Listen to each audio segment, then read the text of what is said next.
Hello welcome back. आज का lecture मेरा स्पेशली एसी एनालिसिस रिलेटेड है। आपने देखा कि एसी वेव कैसा होता है। अब तक हमने जितने भी सर्किट डिस्कस किया है उसके अंदर आपको ये देखने मिला है कि डीसी रिस्पांस किस तरीके से होता है और मोस्टली रेजिस्टिव सर्किट आपको देखने को मिला। अब एसी सर्किट में चूंकि एसी पे हमारा डीसी इंडक्टर और कैपेसिटर बहुत बढ़िया ऑपरेट कर लेता है। डीसी में इंडक्टर शॉर्ट हो जाता है, प्योर इंडक्टर, और आप कैपेसिटर कहें तो ओपन सर्किट जैसा बिहेव करता है। तो चूंकि जैसे एसी एनालिसिस आया वैसे ही हमारा इंडक्टर और कैपेसिटर कूद जाएगा इस पे। तो हम देखेंगे कि एसी का रिस्पांस इंडक्टर में क्या होता है, एसी का रिस्पांस कैपेसिटर में क्या होता है और एसी का रिस्पांस रेजिस्टेंस में क्या होता है ना। तो इन तीनों चीजों को देखना है। उसके बाद हम देखेंगे इसके फेजर किस तरीके से ड्रॉ होते हैं। जब भी किसी एसी को किसी रेजिस्टिव में दिया जाए तो दोनों सेम फेज में होता है, लेकिन जैसे ही हम किसी इंडक्टर और कैपेसिटर में देखेंगे तो करंट और वोल्टेज के बीच लीडिंग लैगिंग चलना शुरू होता है ना।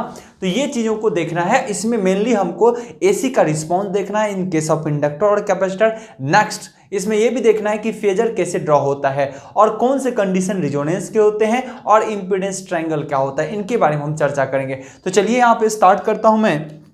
सबसे पहले एसी, अगर किसी रेजिस्टेंस को आपने तो देखा ना, रेजिस्टेंस को एसी दूं डीसी दूं, बेसिक थॉट्स तो हमने सब करा रखा अभी तक है ना। अगर कि ये एसी, ध्यान रखिएगा, एसी को इंप्लीमेंट, एसी के बारे में हर चीज हमने बात कर लिया ऑलरेडी। ओके, क्या पीक होता है, क्या एवरेज होता है, क्या आरएमएस होता है ना। अगर किसी एसी को अगर किसी रेजिस्टिव एलिमेंट के साथ गुजारा जाए, यानी किसी या इसके अक्रॉस अगर वोल्टेज वी है, वी आर, और इसमें जाने वाला करंट आई आर है, यानी एक एसी अप्लाई किया जाए किसी रेजिस्टिव एलिमेंट में, तो यहाँ जो फेजर के अकॉर्डिंग है तो होता है, देखिए अगर एक वी आर अगर 0 वोल्ट पे डिफरेंस है, वी आर 0 वोल्ट पे डिफरेंस है, तो ऑब्वियसली करंट भी इसी के फेज में होता है। आगे हम डिस्कस करेंगे, अभी बेसिक थॉट बता रहे हैं कि एक्चुअली करना क्या होता है। तो क्या होता है, आपका करंट भी इसी के फेज में आ जाता है। तो दोनों के बीच एंगल कितना हुआ, एंगल बिटवीन, आप कह सकते हो करंट और एंगल बिटवीन जो वोल्टेज है, angle between voltage V R कितना होगा यहाँ पे, 0 डिग्री का एंगल होता है हमेशा। एक रेजिस्टिव एलिमेंट में अगर एसी अप्लाई किया जाए तो करंट और वोल्टेज के बीच 0 एंगल होते हैं। लेकिन यही एसी अगर एसी जिसमें करंट वोल्टेज है, यही एसी किसी प्योर इंडक्टर, यहां पे ध्यान रखिएगा वर्ड यूज कर रहा हूं, प्योर इंडक्टर में अगर इंप्लीमेंट किया जाए, जिसमें कि रेजिस्टिव पार्ट नहीं के बराबर नहीं हो, है ना, आइडियली में हम कहेंगे नहीं के बराबर नहीं हो, तो अगर किसी इंडक्टर से कोई रेजिस्टेंस गुजारा जाए तो ध्यान रखिएगा, समझिएगा यहाँ से, ये जो वोल्टेज है इस इंडक्टर के क्रॉस वोल्टेज मैं मानता हूँ VL है ना, और इसमें जाने वाला करंट क्या है, IL है, सपोज दैट IL है। ओके, तो दोनों के बीच जो होता है लीडिंग लैगिंग होता है, तो इंडक्टर में करंट लैग कर जाता है IL इस रिफरेंस वोल्टेज से, जहां वोल्टेज को रिफरेंस माना गया हो, तो ये क्या करता है, लैग कर जाता है। और कितने डिग्री से, 90 डिग्री से। क्यों करता है आगे हम देखेंगे, लेकिन ये बेसिक थॉट है क्योंकि आगे काम आएगा, इसीलिए मैं पहले एक बार आपके दिमाग में दे देता हूं। अब यही चीजें, अगर यही एसी यही करंट और वोल्टेज का एसी अगर किसी कैपेसिटर, प्योर कैपेसिटर को दिया जाए, किसको दिया जाए, प्योर कैपेसिटर, ये है प्योर कैपेसिटर, ध्यान रखिएगा। क्यों इसकी चर्चा कर रहा हूं, क्योंकि हमारा टॉपिक जो है पहले आरएल सर्किट, आरसी सर्किट है, तो हम इंडिविजुअल को देख लेते हैं तभी तो उसको मिक्स कर पाएंगे। ओके, तो यहाँ पे आईसी करंट सपोज दैट जा रहा है और जिनके अक्रॉस वोल्टेज वीसी है, इसके अक्रॉस वोल्टेज क्या है, वीसी है। तो आप कहोगे यहाँ पे देखा जाए तो इसमें जो होता है, इसका वोल्टेज अगर रेफरेंस लिया जाए, इसका VC कौन सा, इसके लिए VC है, इसके लिए VL रेफरेंस है ना, और इसके लिए VR रेफरेंस लिया हमने। अगर ये लिया जाए तो कहता है ऐसे केस में प्योर कैपेसिटर में करंट और वोल्टेज, ये करंट और ये वोल्टेज के बीच 90 डिग्री का लीडिंग लाइन होता है। यानी अब जो है, ये थोड़ा इधर कर लेता हूँ, ये देखिए है ना, ये जो है IC इस VC से 90 डिग्री लीड करता है। ओके, कौन है, अब लीड कौन का, लीड किसके लिए लिखा जाता है, करंट के लिए, और लैग किसके लिखा जाता है, हमेशा करंट के लिए। इस चीज का ध्यान रहे, अब समझिएगा। इंडक्टर में क्या हुआ, इंडक्टर में कहता है अगर प्योर इंडक्टर में कभी भी एसी अप्लाई किया जाए तो करंट और वोल्टेज के बीच 90 डिग्री का लीडिंग लैगिंग होता है। तो 90 डिग्री कौन लैग करता है, देखिए हमेशा करंट को बोला जाता है। अगर कोई लैग कर रहा है तो इसका मतलब करंट लैग कर रहा है, कहीं सर्किट लीड कर रहा है इसका मतलब करंट लीड कर रहा है। ओके, तो यानी यहां आप कह सकते हो IL lagging by voltage VL at an angle of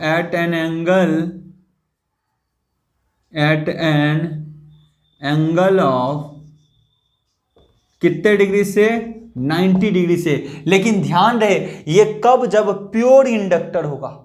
ये आइडियली तो संभव है, प्रैक्टिकली संभव नहीं होता। कोई इंडक्टर होगा सपोज दैट, तो वो प्योर इंडक्टर होगा, ये संभव नहीं है। क्यों? क्योंकि जिस मटेरियल का बना होगा उसके अंदर कुछ ना कुछ रेजिस्टेंस होगा। तो हम जब प्रैक्टिकली बात करते हैं RL सर्किट की बात करते हैं, RC सर्किट की बात करते हैं, प्योर इंडक्टर की बात नहीं करते। लेकिन एग्जाम में पूछ देता है कि पता है प्योर इंडक्टर में करंट वोल्टेज की बीच कितने डिग्री का एंगल होता है, 90 डिग्री का एंगल होता है। अब ध्यान रखिएगा एक चीज यहां पे मैं बता दूं, ये जो एंगल बनता है ना, ये जो एंगल बनता है इसी को बोला जाता है फेज एंगल, फाई से इंडिकेट करते हैं, और इसी को बोला जाता है फेज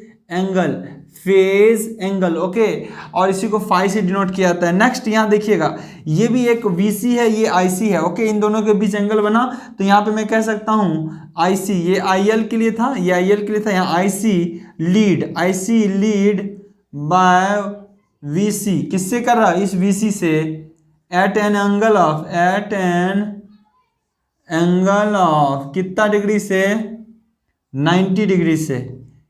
कितने डिग्री से, 90 डिग्री से। ये किसके लिए केस है, प्योर कैपेसिटर के लिए, ये प्योर इंडक्टर के लिए। ओके, अब इन दोनों के बीच भी जो एंगल बनेगा उसी को बोला जाता है फेज एंगल। क्या बोलते हैं, फेज एंगल। ओके, जो यहाँ पे कितना है एक्चुअली 90 डिग्री। क्या है इतना, 90 डिग्री। आपसे एग्जाम में क्वेश्चन पूछता है कि प्योर कैपेसिटर के लिए फेज एंगल कितना होता है, 90 डिग्री। और फेज एंगल क्या होता है, the angle between current and voltage. Okay, now तो एक चीज यहाँ पे क्या क्रिएट हो गया, हमने R की बात कर ली, L की बात कर ली, यहाँ R की बात की, L की बात की, और यहाँ C की बात भी हो गई है ना। नौ एक टर्म यहाँ पे हमको मिल गया, एक फेज एंगल। क्या मिला हमारे लिए, फेज एंगल। ओके, इसके बारे में मैं एक बार लिखूंगा कि फेज एंगल होता क्या है। ओके, हम यहाँ पे लिखेंगे एक बार फेज एंगल के रिगार्डिंग, एक्चुअली फेज एंगल क्या होता है। तो बस यहाँ पे एक चीज जानना आपको, द एंगल बिटवीन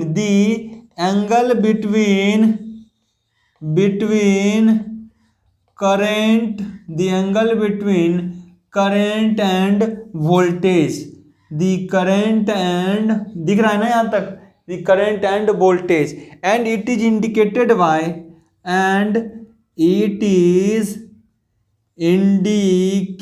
बाय किसके द्वारा इंडिकेट किया जाता है, फाई। इसको हमेशा किसके द्वारा इंडिकेट किया जाता है, फाई के द्वारा। ओब्वियसली जब भी फेज एंगल की बात हो तो ये हमेशा करंट और वोल्टेज के बीच के एंगल को इंडिकेट करता है, और ये जो है किसके द्वारा निरूपित होता है, फाई।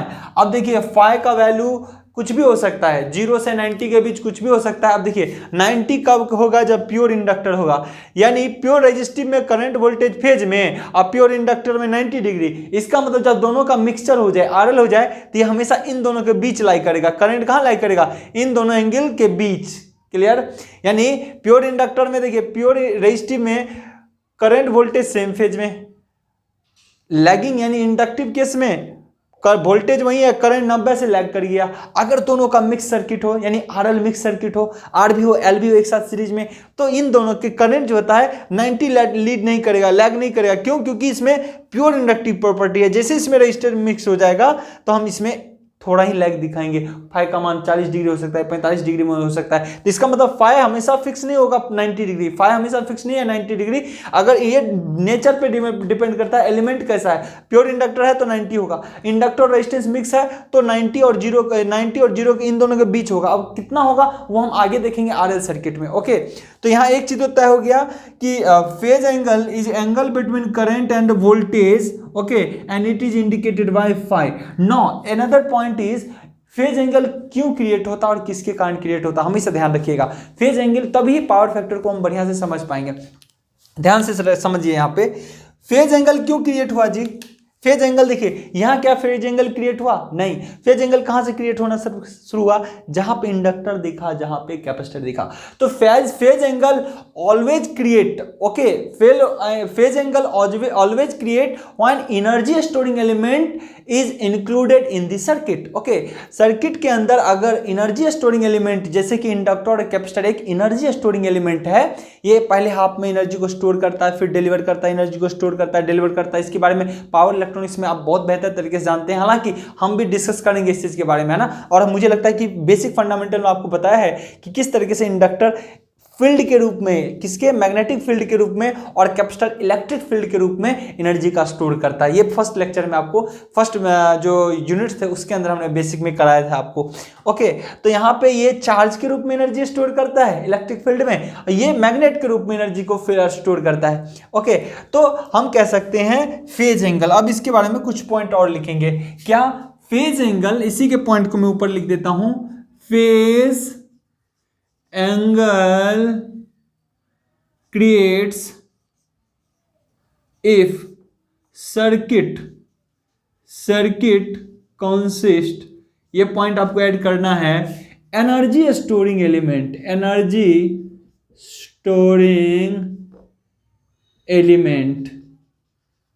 स्टोरिंग एलिमेंट जैसे कि L एंड C। ओके, जब कोई सर्किट एनर्जी स्टोरिंग एलिमेंट के साथ इंक्लूड हो तो समझिए वहां पे लीडिंग लैगिंग होना तय है। बस एक ही ऐसा कंडीशन होता है जहां पे सर्किट लीड लैग नहीं करता और एलिमेंट सब प्रेजेंट होता है, वो कंडीशन कहलाता है रेजोनेंस, जिसकी हम चर्चा जरूर करेंगे। ओके, तो यहां पे एक चीज तो तय हो गया कि फेज एंगल भी, जैसे मैंने इन तीनों कंपोनेंट को एक बार देखने की कोशिश किया तो हमने देख लिया कि ये एक 90 डिग्री का लीड करता है, ये एक लीड लैग करता है, दूसरा लीड करता है। एक चीज आ गया यहाँ पे, फेज एंगल कहता है the angle between current and voltage it is indicated by phi. Okay, अब यहाँ पे एक चीज और देखना है कि इसी फेज एंगल को अगर कॉस के साथ लगा देते हैं, समझिएगा ध्यान से, इसी फेज एंगल को अगर कॉस के साथ हम लगा देते हैं तो पावर फैक्टर बन जाता है। बहुत बहुत इंपॉर्टेंट, पावर फैक्टर इतना इंपॉर्टेंट टर्म है जिसकी कोई हद ही नहीं। ओके, चलिए मैं बात करता हूं एक टर्म, जब यहाँ पे आ ही गया है तो मैं एक टर्म बात कर लेता हूं, पावर फैक्टर। आई होप इसका स्क्रीनशॉट आप लोग ले लेंगे। ओके, और मैं यहाँ पे इसके बाद कुछ चीज़ों इसको रफ करके पावर फैक्टर के बारे में भी यहाँ पे थोड़ा सा डिस्कस कर लेता हूँ, एक्चुअली पावर फैक्टर होता क्या है, और फिर इम्पीडेंस ट्रायंगल को हम देखेंगे। Okay, phase angle. अब यहाँ पे एक इंट्रोडक्शन टाइप में यहाँ देता हूँ, क्या यही एक टर्म होता है यहीं पे क्रिएट है, जब ये हमारा फेज एंगल आ गया तो यहीं पे एक टर्म होता है, वर्ड है power factor. Okay, power factor. तो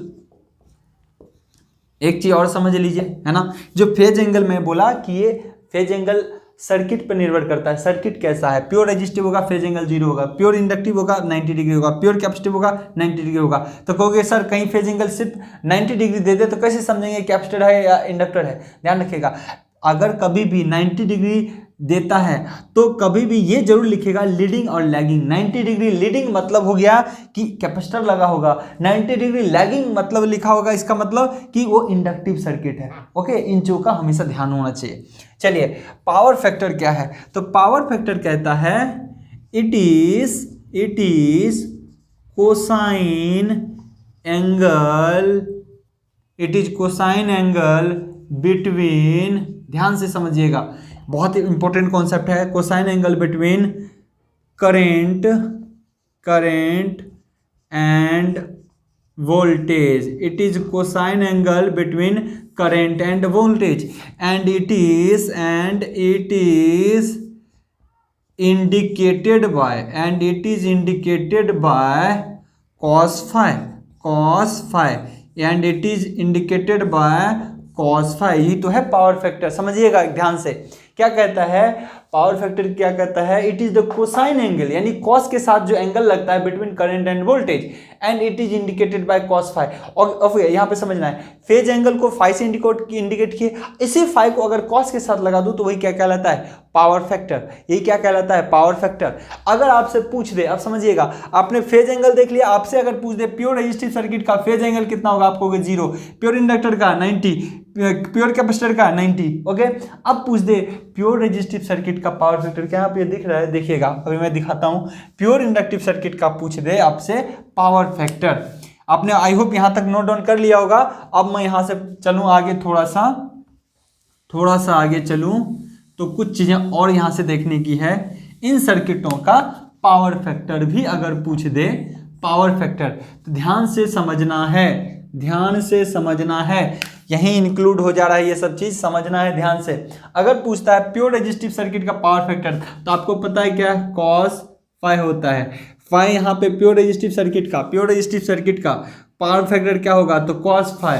और मैं यहाँ पे जान रहा हूँ इसका power factor cos of 0 degree. Phi का मान प्योर रेजिस्टिव में करंट और वोल्टेज के बीच कितना होता है, 0 डिग्री। तो आप क्या कहोगे, वैल्यू कितना होगा, यूनिट। cos फाई का मान कितना होता है, cos 0 का मान क्या होता है, 1। तो ध्यान रखिए प्योर रेजिस्टिव सर्किट का फेज एंगल 0 और power factor 1, phase angle 0, power factor 1, इसमें कोई कहीं दिक्कत आप लोगों को नहीं होनी चाहिए। ओके, नेक्स्ट आपसे पूछेगा प्योर इंडक्टिव केस में, प्योर इंडक्टिव सर्किट का पावर फैक्टर क्या होता है। तो आप देखिए पावर फैक्टर जैसे ही पूछा, यानी cos फाई, और मैं जानता हूं cos फाई का मतलब 90 डिग्री होगा। यहाँ पे दोनों के बीच एंगल कितना होता है, 90 डिग्री। इसका मतलब पावर फैक्टर क्या हो जाएगा, 0।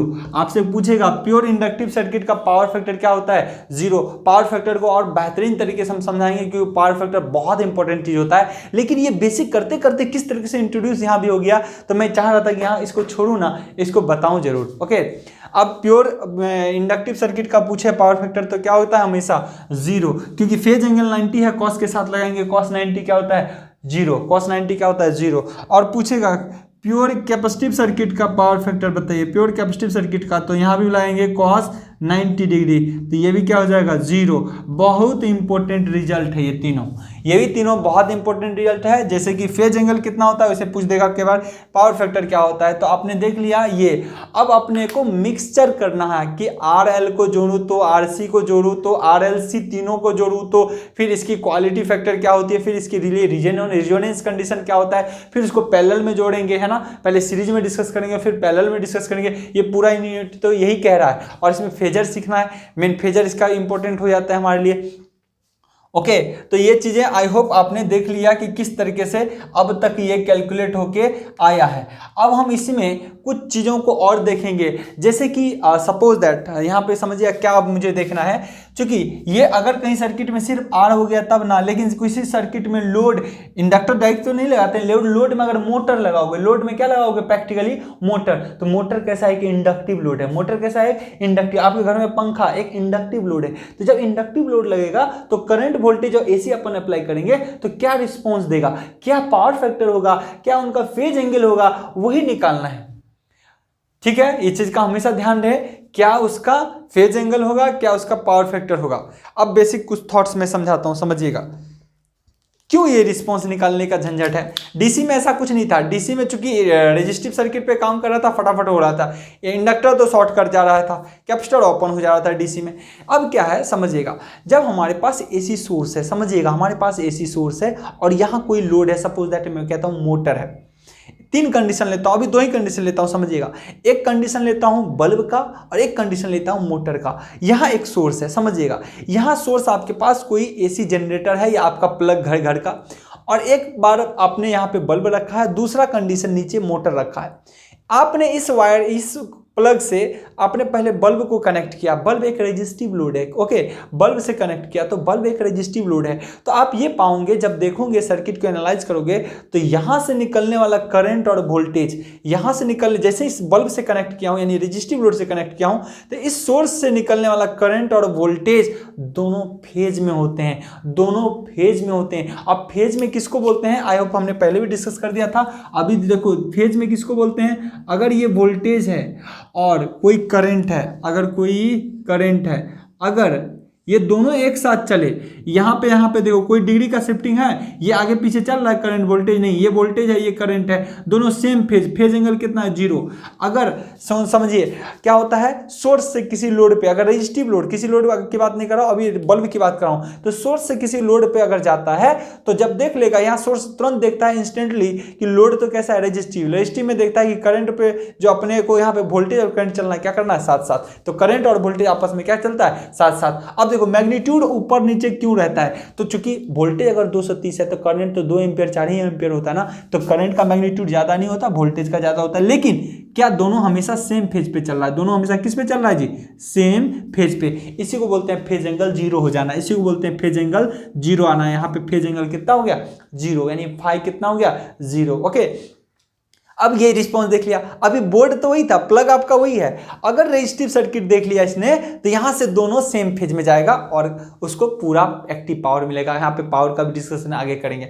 नेक्स्ट समझिए क्या होता है, अगर आपने नेक्स्ट वायर को हटाया, काटा और अब मोटर में लगाया। अब मोटर कैसा लोड है, इंडक्टिव। क्यों, क्योंकि मोटर के अंदर वाइंडिंग्स होते हैं, मोटर के अंदर क्या होते हैं, वाइंडिंग्स होते हैं। तो जब इस सप्लाई से, सेम उसी सप्लाई से अगर आप मोटर को कनेक्ट करोगे तो हो जाता है करंट और वोल्टेज में फेज का लीड लैग।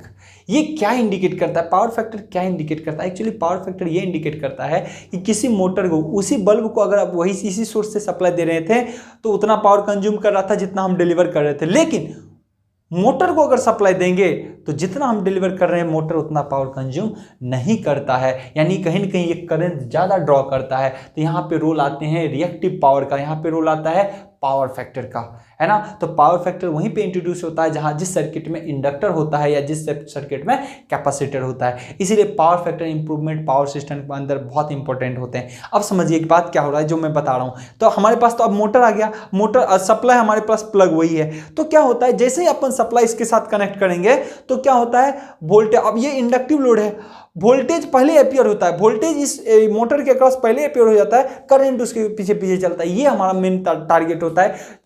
क्या होता है समझिएगा, वोल्टेज पहले अपियर हो जाता है इस लोड पे, जैसे सप्लाई दिया वोल्टेज अपियर हो गया और करंट उसके पीछे पीछे चलता है। इसका मतलब अगर हमारा मोटर सर्किट होगा, अगर हमारा मोटर सर्किट है और किसी सोर्स से हम यहां से भेज रहे हैं इसको कनेक्शन, तो ऐसे कंडीशन में क्या होता है समझिएगा, ऐसे कंडीशन में क्या होता है, वोल्टेज पहले अपियर हो जाता है, करंट लैग, लैग अब किधर है, इधर की इधर। देखिए ये टाइम का ग्राफ है, आपको भी पता है, ये टाइम का, ये वोल्टेज करंट का। तो टाइम के रिस्पेक्ट में करंट पीछे, यहां से इतना दूर पिछड़ गया, कितना दूर पिछड़ गया, इतना पिछड़ गया। अब समझिएगा तो कितना, ये 5 एंगल से पिछड़ जाता है, कितना से पिछड़ जाता है, 5 एंगल से। हो सकता है 10 से पिछड़ जाए, 20 से पिछड़ जाए। अब ये 10 से 90 के बीच पिछड़ेगा। क्यों, क्योंकि प्योर इंडक्टर मोटर अगर होता, प्योर इंडक्टिव तो हो नहीं सकता, प्रैक्टिकली प्योर नहीं होता। अगर मान लो प्योर इंडक्टिव होता तो ये इस वोल्टेज से ये करंट 90 डिग्री पिछड़ जाता। कितना पिछड़ जाता, 90 डिग्री पिछड़ जाता। ओके, लेकिन मोटर प्योर इंडक्टर नहीं होता। क्यों, आपको कि सर मोटर में तो प्योर कॉइल होते हैं।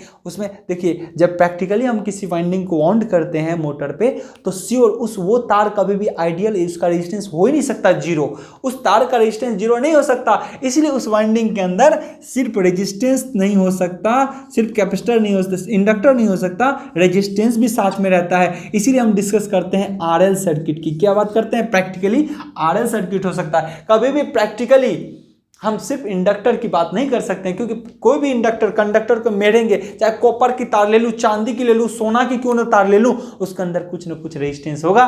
तो इसीलिए आइडियल इंडक्टर की बात प्रैक्टिकली नहीं हो सकती, ये आइडियली ठीक है। ओके, तो ये चीज ध्यान रहे। तो हम इंडक्टर की बात करें, अब समझिए यही जो हम बोल रहे हैं 90 एग्जैक्ट नहीं लेंगे, क्योंकि मोटर में प्योर इंडक्टर नहीं हो सकता। हाँ, अब यह है कि उसमें कुछ ना कुछ पार्ट रेजिस्टेंस का भी होगा, मोटर के अंदर कुछ ना कुछ पार्ट रेजिस्टेंस का भी होगा और कुछ न कुछ पार्ट इंडक्टर का भी होगा। अब दोनों का मिक्सर के कारण ये तो प्योर रेजिस्टिव होता तो 0 से चलता और प्योर इंडक्टर होता तो 90 से चलता। अगर दोनों का मिक्सचर है तो इन दोनों के बीच से चलता है। क्या, इन दोनों के बीच से। तो क्या चलता है जी, करंट आगे पीछे करता है, करंट आगे पीछे, वोल्टेज रिफरेंस हमारा चल गया, वोल्टेज देखिए जैसा था वो चला। अब करंट आगे पीछे करता है किसके अकॉर्डिंग, लोड का नेचर के अकॉर्डिंग। लोड प्योर इंडक्टर 90 से पिछड़ जाएंगे, लोड प्योर रेजिस्टिव एकदम 0 से चलेंगे। लोड 90 और लोड अगर इंडक्टर रेजिस्टेंस का कॉम्बिनेशन है तो 90 और 0 के बीच से चलता है। इसीलिए फेज एंगल निकालना पड़ता है। कभी किसी लोड का पावर फैक्टर पूछता है, बहुत फ्रिक्वेंट, पावर सिस्टम हो, मशीन हो, कहीं भी जाओ, किसी लोड का पावर फैक्टर पूछेगा तो लोड पावर फैक्टर हमेशा किसमें होगा, लोड में। ये भी ध्यान रखना है, बहुत बच्चा कंफ्यूज होता है पावर फैक्टर होता कहां है। अरे पावर फैक्टर हमेशा लोड पे होगा, क्योंकि लोड इंडक्टिव है, लोड पंखा है या बल्ब है, ये तो लोड के नेचर पर निर्भर करता है। तो लोड पर ही, यानी लोड के पास हमेशा क्या होता है, पावर फैक्टर होता है। हमेशा किसके पास होता है, लोड के पास। यानी पावर फैक्टर हमेशा किसका निकाला जाता है, लोड का। पावर फैक्टर हमेशा किसका निकाला जाता है, लोड का। ओके, यानी मोटर का पावर फैक्टर अपना होगा। बल्ब का अपना पावर फैक्टर होगा, या किसी भी लोड साइड के इक्विपमेंट हो, चाहे जो भी हो, लोड साइड आपने जो भी लगा रखा है हमेशा उसी का पावर फैक्टर होगा। एग्जाम में खूब पावर फैक्टर पूछा जाता है, तो पावर फैक्टर कब निकलेगा? cos फाई, जब तक अपने को फेज एंगल नहीं पता। फेज एंगल कौन देता है? यही, कितना लीड लैग है, और फेज एंगल यहाँ से फेजर भी दिखाएगा कितना लीड लैग है। ओके, तो ये सब चीज़ बहुत इंपॉर्टेंट हो जाते हैं हमारे लिए। तो एक चीज तय हो गया यहाँ पे कि क्या लीडिंग लैगिंग क्या होता है, किस तरीके से होता है। अगर मोटर है तो आप देखिए यहीं पे क्या हो गया, वोल्टेज पहले अपियर हो चुका है, करंट बेचारा पीछे से पिछड़ रहा है, तो वही फाई है। अगर आपसे कोई बोलेगा कि फाई का मान suppose that phase angle 45 degree है, फेज एंगल कितना है? 45 डिग्री। एक ऐसा मोटर जिसमें रजिस्टिव और इंडक्टर का कॉम्बिनेशन इस तरीके से है कि दोनों का फेज एंगल फाई हो गया, 45 डिग्री हो गया, तो कोई पूछेगा उस मोटर का पावर फैक्टर बताइए, तो हम कहेंगे मोटर का पावर फैक्टर पूछना है, कॉस 45 डिग्री। अब कॉस 45 का मान जो भी होता है वो लिख दीजिए।